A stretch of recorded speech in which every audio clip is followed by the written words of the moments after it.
the latest on a severe storm in the Northeast that brought hurricane-force wind gusts and torrential rain. All times local 5:45 p.m. A sewage treatment plant in North Andover, Massachusetts, lost power during the powerful windstorm and spilled 8 million gallons of untreated waste into the Merrimack River.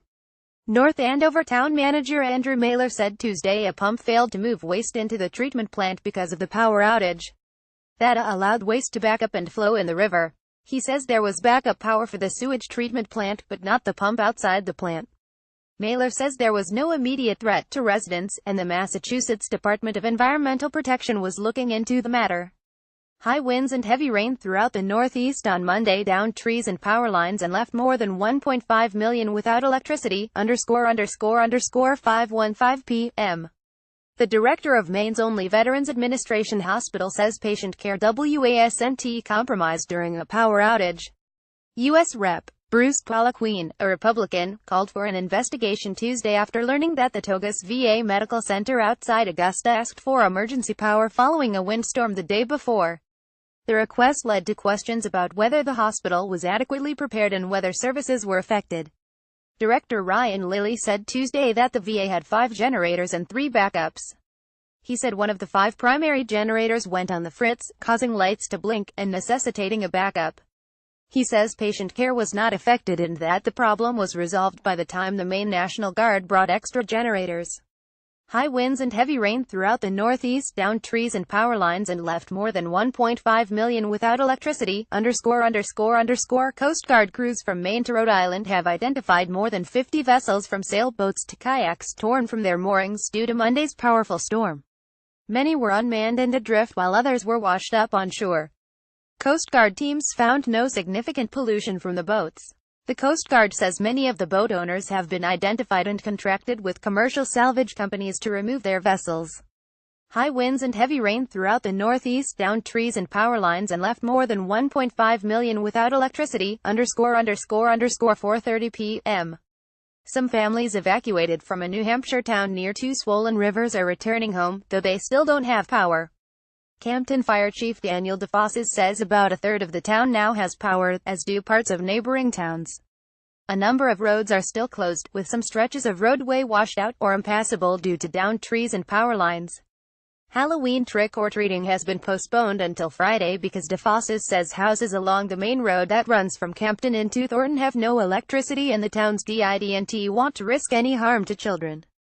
High winds and heavy rain throughout the Northeast downed trees and power lines and left more than 1.5 million without electricity, ____ 2:15 p.m. Rhode Island Gov. Gina Raimondo says she's asking utility National Grid to do a better job of communicating its plans for restoring power to residents following a powerful northeast storm that downed trees and power lines.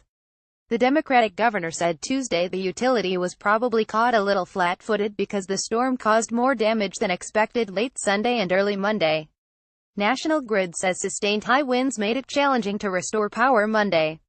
About 65,000 homes and businesses in Rhode Island don't have power, down from about 140,000.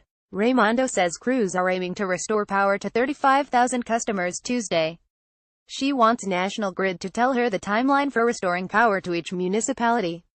At the storm's peak Monday, more than 1.5 million homes and businesses across the Northeast were without electricity, ____. 1:45 p.m. Maine utilities say they hope to restore electricity by the end of the week to most of the roughly 400,000 residents and businesses left without power by strong winds and heavy rain that topped trees and electrical lines. Representatives from Central Maine Power and Emera Maine said Tuesday that they are working around the clock with the goal of restoring power to most customers by Saturday. The number of Maine residents and businesses without power is higher than the total during an ice storm 2 decades ago. But state officials say they expect it will be easier to make the repairs, given the better weather conditions. Republican Gov. Paul LePage's office said he's expected to tour the damage Wednesday. At the storm's peak Monday, high winds and heavy rain throughout the Northeast downed trees and power lines and left more than 1.5 million without electricity, ___11:45 a.m. The network of recreational trails across New Hampshire took a major hit during Monday's storm, with reports of trees down, bridges possibly washed out and other sections damaged by floodwaters. The chief of the New Hampshire Bureau of Trails, Chris Gaumick, says the ATV trails in Warren took a direct hit again and are closed, as is the Hopkinton Everett riding area in Dunbarton, which serves as a catch basin for floodwaters in order to protect towns further south along the Merrimack River. Trails at Jericho Mountain State Park have been temporarily closed. Gaumick compared the damage to Tropical Storm Irene in 2011, adding that this storm resulted in more wind damage and less rain.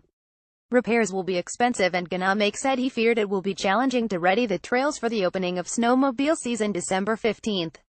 At the storm's peak Monday, high winds and heavy rain throughout the Northeast downed trees and power lines and left more than 1.5 million without electricity, _ 10:30 a.m. A major electric utility in Rhode Island and Massachusetts says about 180,000 of its customers are still without power. National Grid says a peak of 282,000 homes and businesses were without power in Massachusetts after the storm. That number was down to 100,000 Tuesday morning. In Rhode Island, a peak of 154,000 customers had lost power, but that number was down to 80,000 Tuesday. Utility officials say they're bringing in crews from all over the country and expect to restore power to most of those customers by the end of Wednesday. They expect to restore power to all schools, nursing homes and shelters by the end of the day, Tuesday.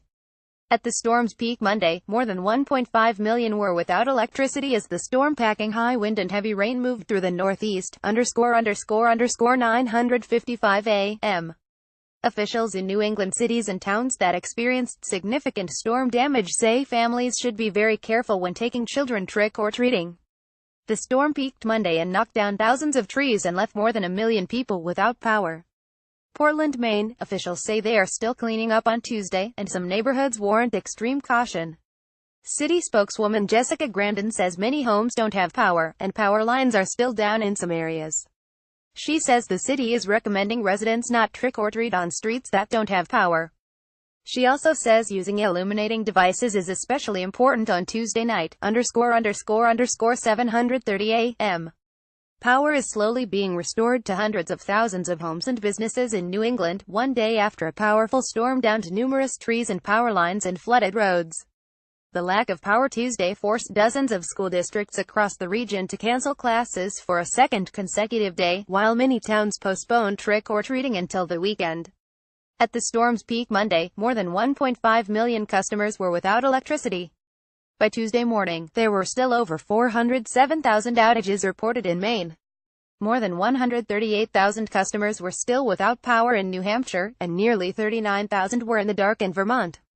The two major electric utilities in Massachusetts were reporting more than 120,000 outages combined.